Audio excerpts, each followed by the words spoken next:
जिस रब ਨੂੰ ਪਈ ਢੂੰਡੇ ਦੁਨੀਆ ਦੱਸਾਂ ਕਿੱਥੇ ਰਹਿੰਦਾ ਏ ਸੰਤਾਂ ਦੇ ਹਿਰਦੇ ਵਿੱਚ ਵਸਦਾ ਤੇ ਰਸਨਾ ਤੇ ਬਹਿੰਦਾ ਏ।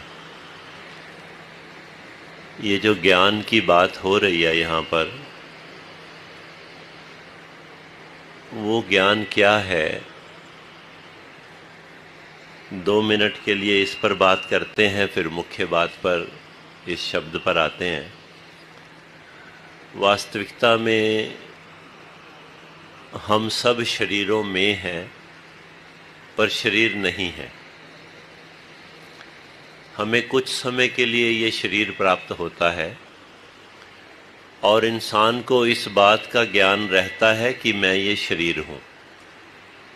जब शरीर रहता है तो किसी का भाई बहन रहता है, किसी का माता पिता रहता है, किसी का दादा नाना दादी नानी बनता है, पर उसको समझ ये आती है कि मैं वास्तविकता में ना तो भाई बहन हूँ, ना माता पिता हूँ, ना दादा दादी हूँ, मैं वास्तविकता में आत्मा हूँ।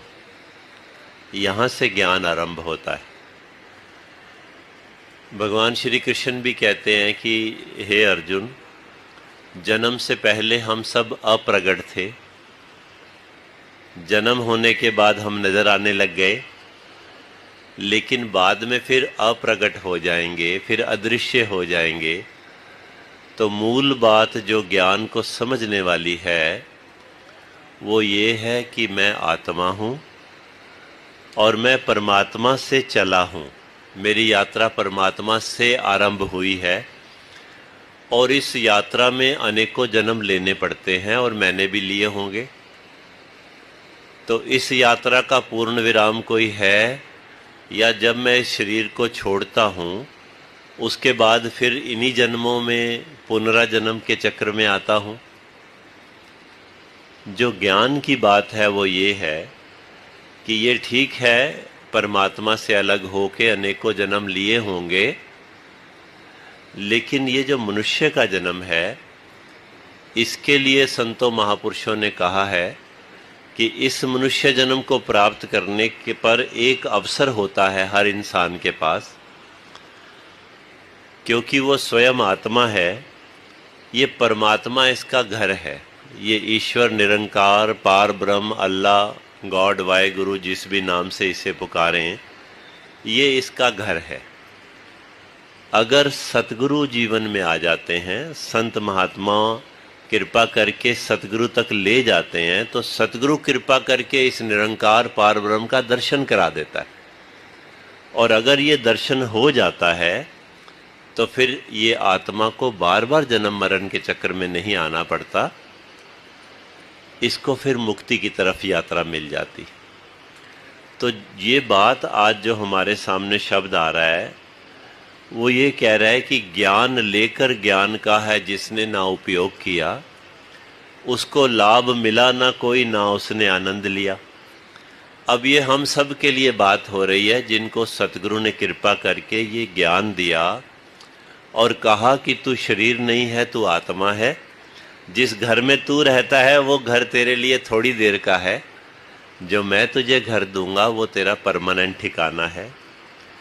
इस ईश्वर निरंकार का दर्शन सतगुरु करा के ये ज्ञान देता है कि तू आत्मा है और ये तेरा परमात्मा है। जब ये ज्ञान हो गया तो अब इस ज्ञान का उपयोग करना है। उपयोग कैसे करना है? जैसे अभी इस परिवार ने किया है और ये परिवार रोज करता है, इतना सा प्रयोग करना है, इतना इसका उपयोग करना है कि रोज सतगुरु के दर पे, रोज सत्संग में जाकर शीश को झुकाना है। सत्संग के लिए समय जरूर निकालना है। जब सत्संग कहा जा रहा है शब्द, तो इसका मतलब है एक सत्य है, उसका मैंने संग करना है। सत्य क्या है और झूठ क्या है, इसके बारे में भी बड़ी आसानी से वर्णन हो सकता है। मैं शरीर हूँ ये झूठ है, मैं आत्मा हूँ ये सत्य है। जो परिवर्तन के अंदर है, जो समय के साथ बदलता है, जो कल नहीं था आज है और कल नहीं रहेगा, वो झूठ है। तो अगर मैं बचपन था मेरा, फिर मैं जवानी में आ गया, फिर मैं बुढ़ापे में आ गया, फिर बुढ़ापे में मेरा शरीर फिर रहेगा नहीं, तो ये सब झूठ है ना। तो सत्य क्या है? सत्य एक निराकार पार ब्रह्म परमेश्वर है, और सत्य ये है मैं उसका अंश हूँ। तो सत्य के साथ जोड़ने का जो समय है, उसमें अगर मैं अपने बाकी समयों में से समय निकाल कर पहुँच जाता हूँ, तो मैं ज्ञान का उपयोग कर रहा हूँ। और अगर मैं ज्ञान का उपयोग कर रहा हूँ, तो मैंने अपने जीवन का भी मोल डाला, और सिर्फ मोल ही नहीं डाला, अब मैं इसका आनंद लेने लग गया हूँ। यहाँ पर सतगुरु बाबा हरदेव सिंह जी महाराज की रचित संपूर्ण हरदेव वाणी में से जो शब्द आ रहा है, वो अब हमारा ध्यान इस ज्ञान की तरफ दिला रहा है कि ज्ञान लेकर हमने इस ज्ञान का उपयोग ऐसे करना है जैसे आप सब संत महात्मा इस ब्रह्म ज्ञान को प्राप्त करने के बाद आज भी सत्संग में बैठे हैं, नित्य प्रति अपने जीवन में सत्संग भी करते हैं। आनंद लेने की जो बात हो रही है, उसका कारण ये है कि इंसान जीवन को व्यतीत करता रहता है। अब ये तो भूल जाता है कि वास्तविकता में जो सुख साधन देने वाला है वो ये निरंकार प्रभु है। इस ईश्वर ने ही सबको देना है, यही सबको देता है। और अपने आप को कर्ता मानकर अगर वो केवल उसी कमाइयों में लगा रहता है तो आनंद से वंचित हो जाता है, इससे दूर हो जाता है। लेकिन जब ज्ञान मिल जाता है, जब ये बात समझ आ जाती है कि जो इनका मुकद्दर है वो इन सबको मिलना ही है, मैं तो केवल साधन मात्र हूँ, लेकिन अपने कर्तव्यों को मैंने पूरा करना है। कर्तव्यों को पूरा करता है और फिर समय पर सतगुरु के साथ जुड़कर इस निरंकार पार ब्रह्म के साथ जुड़ने का जो प्रयास करता रहता है, उसका जीवन आनंदमयी रहता है। यहाँ पर भी आगे यही बता रहे हैं जी, सिर्फ ज्ञान लेने से कोई बात न बनने वाली है, बिना कर्म के कभी जिंदगी नहीं संवरने वाली है। अब कई बार हमको भी ऐसे महापुरुष संत लोग महात्मा मिलते हैं जिनके पास हम जाते हैं, प्रभु की बात करते हैं तो वो उनको याद आ जाता है, कहते हैं हाँ ज्ञान तो हमने भी लिया था, लेकिन वो ज्ञान लिया हुआ जो है वो फायदा नहीं दे पाता जब तक उसका प्रयोग ना किया जाए। तो यहाँ पर भी सतगुरु कह रहे हैं कि अगर किसी की प्रेरणा से आपको ब्रह्म ज्ञान मिला भी है, लेकिन उसके बाद उसका आनंद नहीं आ रहा है, तो आपको सत्संग में आने की आवश्यकता है। अगर ब्रह्म ज्ञान नहीं मिला तो ज्ञान लेने की आवश्यकता है। अगर ब्रह्म ज्ञान मिल गया तो इसको प्रयोग में लाने की आवश्यकता है।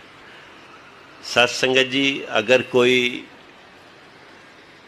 एक अच्छा अमीर हो पिता और अपने बच्चे के लिए कोई अच्छी दुकान बना दे, कोई फैक्ट्री लगा दे और उसकी चाबियां भी उसको दे दे और कहे कि बेटा बहुत है इसमें, अब आप जीवन भर आनंद लेते रहना, पर वो बच्चा अगर काम पर ही नहीं जाए, उस काम को करना ही ना सीखे, उसमें बैठा ही ना, तो हो सकता है इन्वेस्टमेंट इतनी हो कि उसको रिटर्न उसकी आती रहे, लेकिन प्रोग्रेस नहीं हो पाएगी, ऊंचाई पर नहीं जा पाएगा, उसको और बढ़ा नहीं पाएगा।